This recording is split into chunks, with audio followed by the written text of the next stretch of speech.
Hello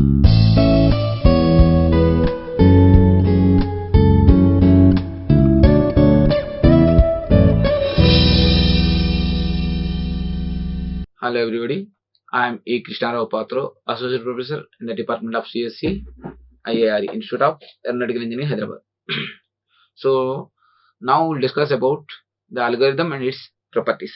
As per the definition, an algorithm is a finite sequence of instructions, each of which has a clear meaning and can be performed with a finite amount of effort in a finite length of time. See, from the definition, you'll get finite, definiteness should be there. In again, finite length of time. So you should write in a effective way, then that is algorithm. If you write just like that, it is not an algorithm. So the fellow who is writing algorithm, he must have clear idea, clear vision, and he must follow these following properties. He must have a proper input for reading the data and for processing, and he must have a vision to clear about what is the output you need. So what are the input you need first, second, what are the output you are expecting, should know, and you should have a definiteness. It should come with the proper output, with the proper time, with a definitely, and it should have finiteness, and it must be effective and generality. Choosing an efficient algorithm or data structure is an important aspect of design process. There are two basic design goals that we should strive for in an algorithm. So whenever you are writing an algorithm, you must keep two things in mind. One is time complexity, second one is space complexity. Time complexity talks about how much time it requires to solve the problem, and space complexity talks about how much space you need to solve the problem. So time and space are the two important factors. So while designing algorithm, these two things you have to keep in mind. The performance of a program is the amount of computer memory and time needed to run a program. So please remember the two factors. One is time complexity factor. Second one is space complexity factor. The time needed by algorithm expressed as a function of size of problem, that is called time complexity. The time complexity of program is the amount of computer time it needs to complete the job. So whenever you are running a program, sometimes the program may need more time, sometimes it may need less time, but how you are writing algorithm is important. So to solve same problem, there may be many different types of algorithms are there. So the best algorithm is whichever takes less time. So for example, I want to arrange the data in a order, sorting. I want to sort the data. For sorting, there are different algorithms are there, but all algorithms are not similar approach, not written in the same way. Some algorithm consumes more time, some may be less time. So the fellow who is writing algorithm with limited time, that algorithm will be generally preferred by the all. So you have to write proper algorithm with less time. Second is space complexity. The space complexity of a program is the amount of memory it needs to complete its job. The space needed by a program has the following components. One is instruction space, second is data space, third one is environmental space or stack space. So these three things you have to also keep in mind while writing the program. So time and space are the important resource, because in the computer system, the CPU time is essential time and the random access memory is also essential one. So the time complexity talks about CPU time, how much CPU is investing to solve your job.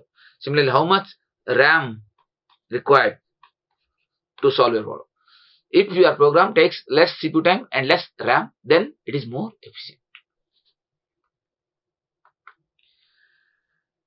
Now there are various ways of measuring the performance of the algorithm.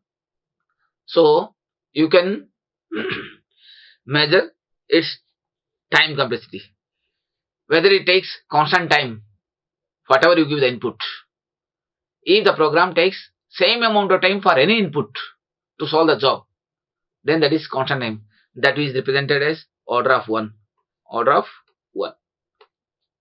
Generally there is a notation called big O notation. So you can represent the time complexity with a notation called big O notation, order of 1. Similarly, if the program or if the algorithm takes logarithmic time. Its time complexity will be in order of log n. Like this you have to write.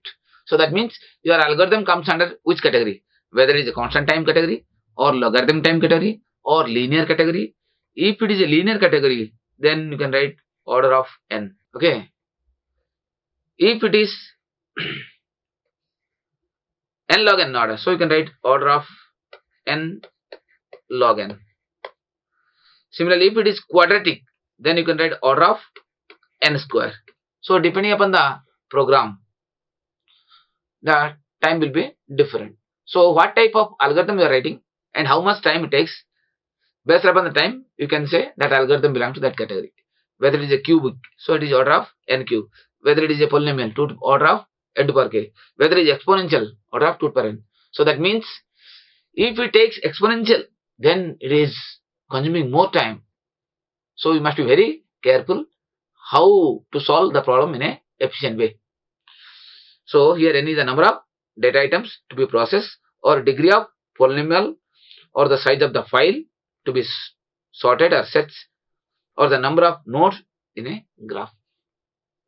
So n indicates my input.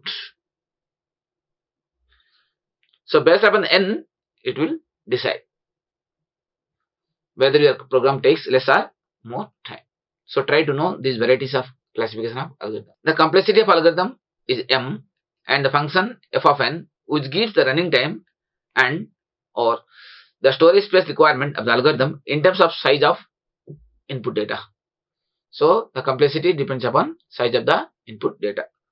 If mostly the storage space required by the algorithm is simply a multiple of data size n, complexity shall refer to running time of the algorithm.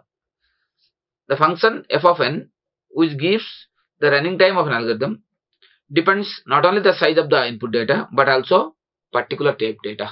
Sometimes integer data, float data, complex data, depending on the data also, the time also varies. The complexity function f of n for certain cases comes under 3 cases: best case, average case, and worst case.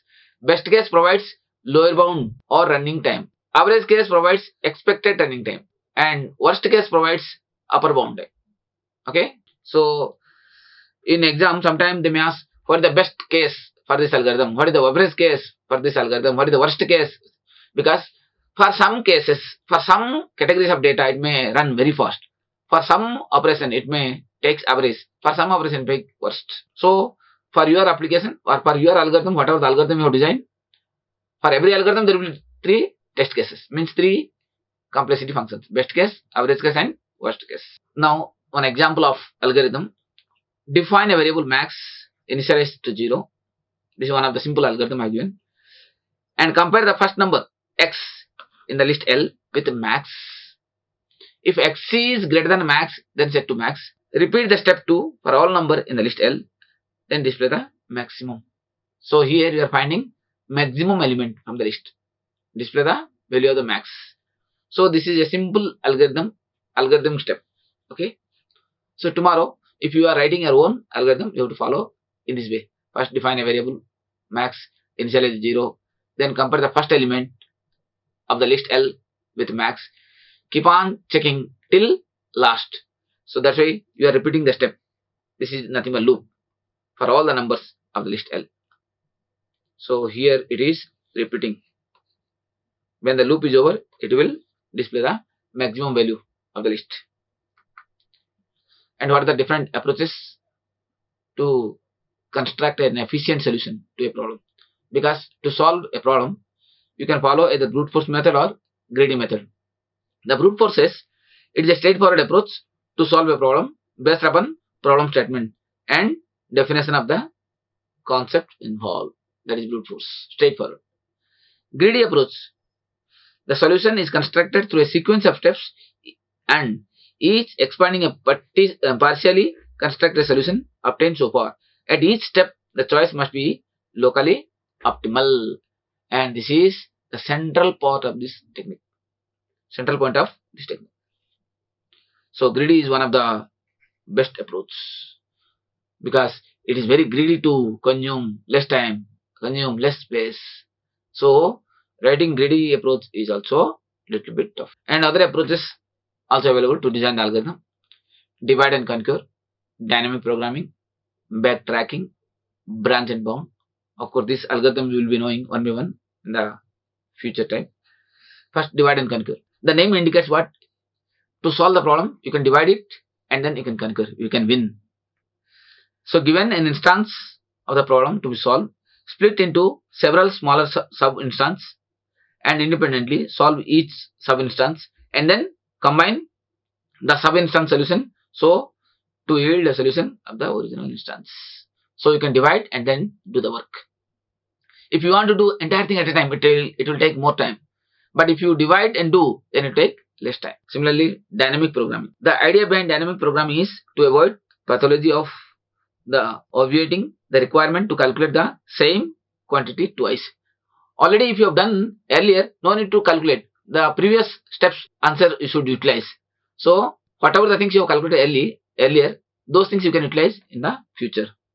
The method usually accomplished by maintaining the table of sub-instance result. So you have to maintain its previous calculation. Dynamically, I can solve. So if dynamic programming is not there, then you have to solve every time same process. For example, I want to calculate n factorial. N factorial depends on n minus 1 factorial. If I know already n minus 1 factorial, then I can calculate n factorial. Because n factorial is n minus 1 factorial into n. So I should remember my previous numbers factorial so that I can calculate. Backtracking. We start the possible solution which satisfy the required condition. Then we move to the next level, and if the level does not produce a satisfactory solution, we return one level of back and start with a new option. Backtracking, you can back and do the next route. So you can come back and try with another solution. So what are the possible solutions? Because sometimes you may not reach the required result. If you are not reaching, you can come back again, take the different route and do the process until you reach your goal. And there is another approach called branch and bound. The purpose of branch and bound is to maintain lowest cost path to target. Once a solution is found, it can keep improving the solution. Branch and bound search is implemented in depth bound search as well as depth first search. So these are the various types of approaches for the algorithm. Thank you. Like, share and subscribe. Hit the bell icon for more updates.